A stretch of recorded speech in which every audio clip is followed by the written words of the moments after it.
Habang bata ka pa, parang ang daming tao sa paligid mo. Dami mong kasama, ang dami mong kaibigan, ang daming akala mo hindi ka iiwan. Pero habang tumatanda ka anak, unti-unti mong maintindihan na hindi pala lahat nandyan para sa'yo.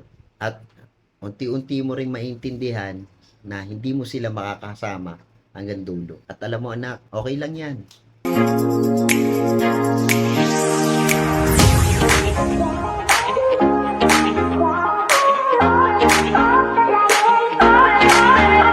Naalala ko noon, akala ko habang tumatagal, mas dadami yung tao sa buhay ko. Mas dadami yung kaibigan, mas dadami yung mga solid na kasama. Pero habang tumatanda ako, mas nakikita akong kumukonti. May mga taong biglang na wawala, may mga taong biglang nananahimik. May mga taong unti-unting lumalayo. May mga taong akala ko totoo, pero hanggang convenience lang pala. Nung una masakit. Iniisip ko noon baka may mali sa akin. Pero habang mas nakikilala ko yung totoong buhay, mas naintindihan ko rin. Hindi pala lahat ng umaalis kawalan. Minsan, ipinapakita lang ng panahon kung sino talaga yung totoo. Kaya narito ang ilang dahilan bakit habang tumatanda ka, mas kukonti ang totoong tao sa buhay mo. Una dahil hindi lahat sasabay sa paglaki mo anak. Habang nagbabago ka, hindi lahat sasabay. May mga taong gusto kung ano ka dati, kung sino ka dati. Yung ikaw na laging available, yung ikaw na walang boundaries, yung ikaw na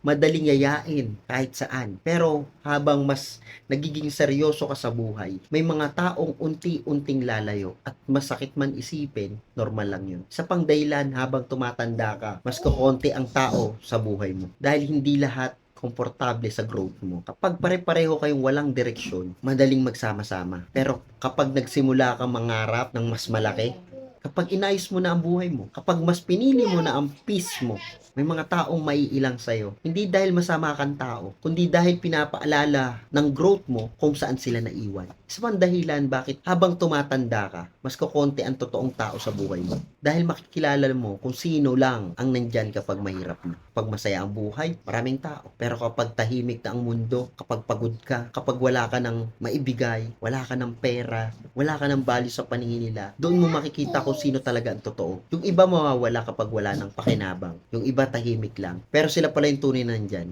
Anak, minsan yung totoong tao, hindi maingay. Hindi sila laging present sa masayang araw mo. Pero kapag kailangan mo sila, nandyan sila. Sa pandahilan habang tumatanda ka, mas kukonti ang totoong tao sa buhay mo. Dahil mas pipiliin mo na ang peace kaysa maraming kasama. Darating ang panahon, mas gugustuhin mo na lang ng tahimik na buhay. Yung hindi magulo ang isip mo, yung hindi mo kailangan magpanggap, yung hindi mo kailangang habulin ang atensyon ng lahat. At doon mo maintindihan na mas mahalaga pala ang iilan pero totoo kaysa maraming kasama pero ubos ka naman. Pandahilan, habang tumatanda ka, mas kokonti ang totoong tao sa buhay. Dahil hindi lahat ng umaalis dapat habulin. Ito yung mahirap tanggapin. May mga taong mahalaga sa isang parte ng buhay mo, pero hindi meant para sumama hanggang dulo. At minsan anak, habang hinahabol mo yung mga taong paalis na, nakakalimutan mong pahalagahan yung mga nananatili.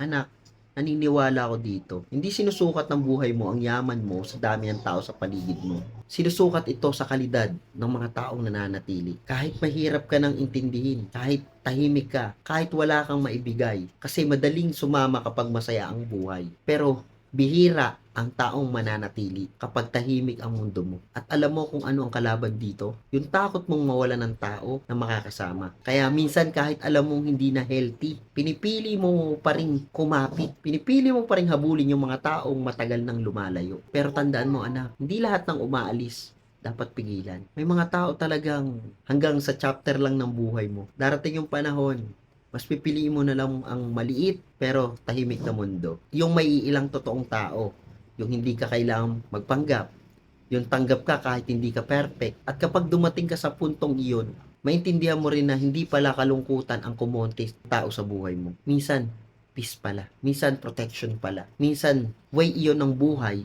para ilayo ka sa mga taong hindi naman talaga para sa'yo. Kung mapanood mo man to balang araw, sana maalala mo to. Habang tumatanda ka, mas kokonti ang totoong tao sa buhay mo. At okay lang yun. Basta wag mong pakakawalan yung mga taong totoo sa'yo. Mag-ingat ka palagi.